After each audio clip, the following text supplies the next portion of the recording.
Hi guys! Today magluto tayo ng ating version ng pork curry. Ayan mga guys!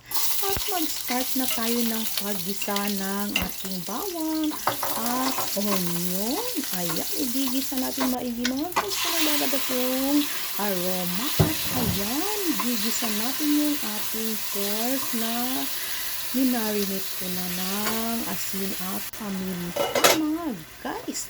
At isusunod natin paggisa ang ating carrots, potato at taro o gabi. Ayan, napakasarap niyan guys. Kailangan natin lagyan ng gabi para maging malapot yung ating niluluto at lagyan ng paminta at asin at takpan sandali ang ating niluluto.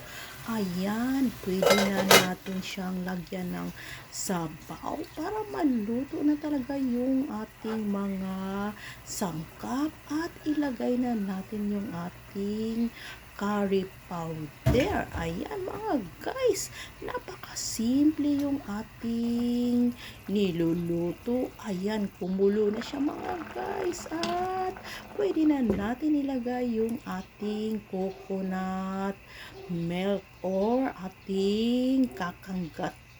Ayan, napakasimpleng luto mga guys ng ating, ayan, luto na mga guys at ready na ang ating pagkain. Thank you for watching!